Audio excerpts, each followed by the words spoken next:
What's going on, guys? It's been quite a while, actually. To this date right now, it's June 9th. We're a week past the Ultimate Callout Challenge of 2023. Last year in 2022, when we bought the extended cab truck, I made a vow that I would get the truck done and I would bring it to UCC. So that is exactly what we did. I didn't film a lot of what I had done. I was on the go stage. I think I finished the paint of the truck. So let's see, the fenders, the hood, the bed, the bumpers, everything other than the cab and the doors, I finished up in a week's time. So from basically a week ago or 2 weeks ago, the truck was still a cab sitting on the frame. As you guys saw, the frame was assembled in a previous video. Engine was done, trans was back, the cab was on. So basically where we left off was I was going to put the engine in, put the trans in, and we were going to start wrapping everything up. Sorry that I did not film any of that, but we're going to get to the reveal here in a second. I want to say that this is probably one of the coolest trucks that I've put together. I've never paint matched anything to this extent. Actually, I've really never paint matched anything at all, but I love how this truck turned out.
There she is, my friends.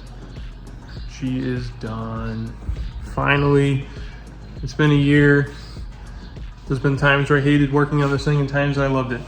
But man, the finished product is well worth it. So yeah, as you can see, the truck is a little dirty up front here. Just bugs from the drive down and back to UCC. As you can see, the front bumper repainted. I got a new valance there. The grill, actually, first time I've ever done this. The grill, this is the plastic filler here. This is paint matched along with the grill itself. And then I had to get one of these inserts. I love these inserts. They look so much better than the one that I put on my other truck, which is the one that's got the polka dots or the circles or whatever. Obviously, I did the HD hood. Right now the hood is popped, so obviously it's not going to be aligned. I'll have to lower the truck and show you a better angle of that. The headlights are paint matched. However, I'm going to have to take these bottom ones apart. As you can see, there's some cracking here. This was actually some type of chemical reaction between the silicone that I used and the lenses. I've heard to use some of that butyl stuff. It's like a rubberized basically filler that you put in there and you smash the headlight on and it bakes. But kind of in a time crunch, so I used a little bit of a silicone, and it didn't really go well with this lower light here with turn signals. But up here there's no cracks, so that one's good to go. And then coming around back here,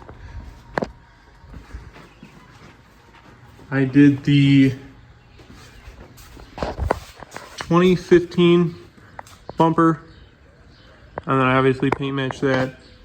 I love the way these bumpers look on these trucks, especially with paint. I didn't realize they would look this good as paint matched. I usually just see them as chrome.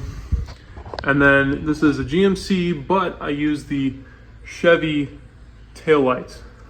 Smoked, obviously. I bought them like that. I didn't smoke them myself. I think it's just a really clean look, especially with the smoked third brake light. And then, yeah, finished up the tailgate. Nothing special with that. Just put the smooth trim piece up there. Didn't do any of the sport trims. And then, of course, I had to do the bed. But as you can see, UCC after parties got a little crazy. Didn't actually think I was going to do a burnout, but it ended up doing one, or I ended up doing one, and it was pretty crazy. If I can insert a clip, I will. There was only one person I was able to find who actually took a video of it, which I'm kind of psyched that I found it, because the only video that I had was taken from the passenger seat, and it really didn't do justice.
And then I have these fuel wheels, which I had bought for this truck originally, and I use them on my other white truck just to kind of drive around. These are actually a cast wheel, but they are polished. So the difference between a polished cast and a polished forged wheel is you can kind of see that they're not super straight. A lot of the times when you get a forged wheel, you won't see all these like ripples in here. This is just because of the casting of the wheel. They're cheaper to buy, but they definitely don't look as nice. So I actually finished this truck up Friday morning before we left. I think we left about 2 o'clock in the afternoon. Truck still didn't have a bed on it. I was waiting for the bed to cure in the paint booth. Actually finished up painting on Wednesday.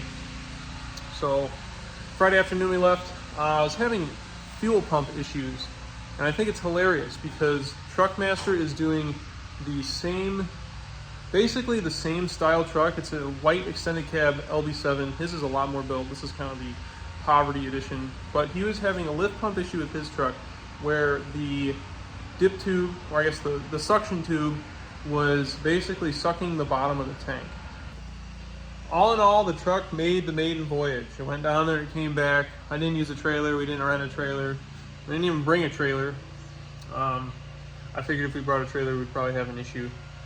It made it the 2 hours south and the 2 hours back north. Before we left, I think the truck maybe had 2 or 3 miles on the full complete rebuild, including the engine and the trans and all that. So kind of a little sketched out. It was pretty stressful making it down there for sure.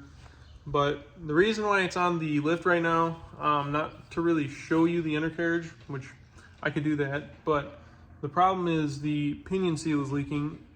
We think that it is a drive shaft vibration. I'm not exactly sure, so we're trying to figure out here. But around 60 to 70 miles per hour, the whole truck would shake, only under acceleration, not under deceleration. So I'm thinking that there's a drive shaft vibration, or maybe there's a wrong angle on the actual rear axle. But we're gonna get that figured out. And then the other problem is the oil pan. The upper oil pan on the engine is leaking. I don't know if it's just the way that I installed it or the silicone that I used. I haven't really been liking the Moly silicone, or it could be the fact that maybe I didn't wait long enough, or I waited too long for the silicone to cure before I tightened the bolts down. So I'm gonna pull that off. I'm gonna use a little bit different type of silicone, and then should be good to go. But I guess while the truck's up in the air, I'll just show a little undercarriage view here. So as you can see, we got a little bit of an axle down. I didn't want to do a side exit. I kind of like these a little bit better. And then, yeah, it's a little dirty, But honestly, it doesn't smoke. The tune is pretty clean for what it is. I think I got to get it retuned. Oh, which actually leads me to problem number 3. So that would be the trans.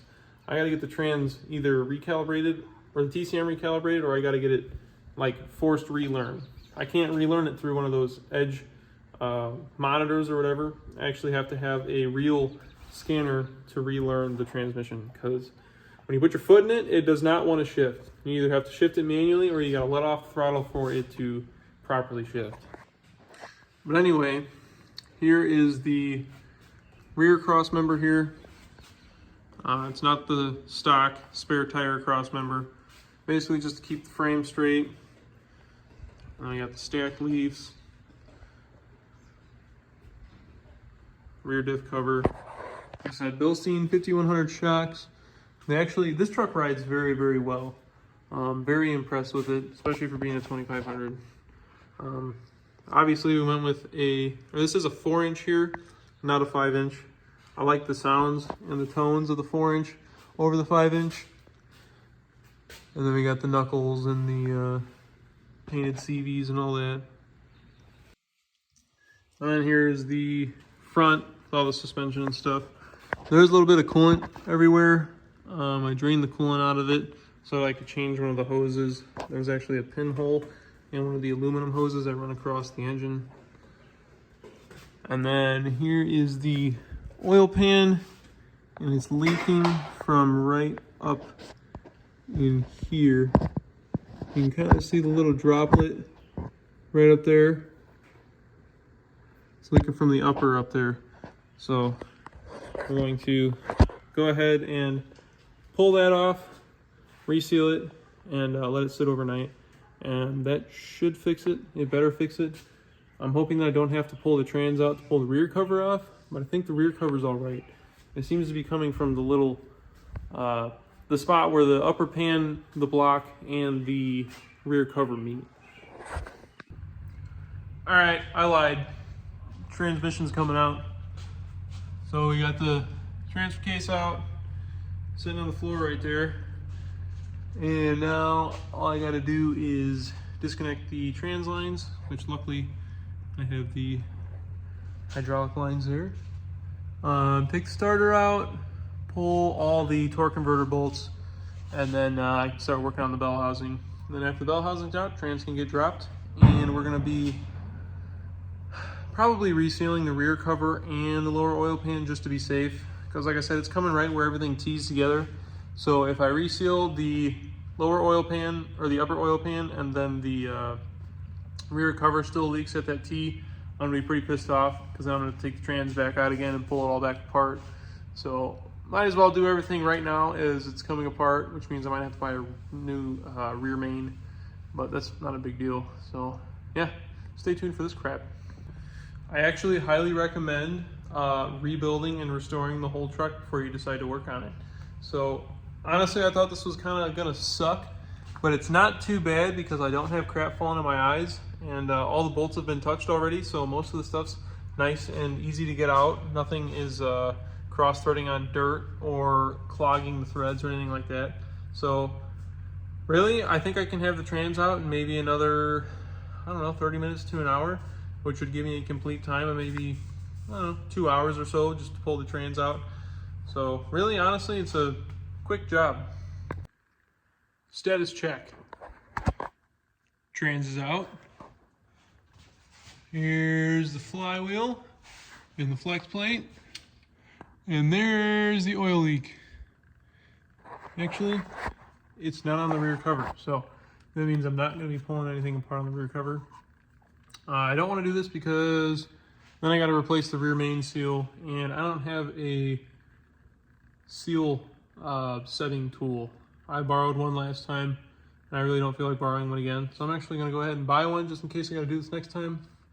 But thankfully, everything's looking good so far. Just the lower pan, or the upper pan, has to be resealed, but so good so far.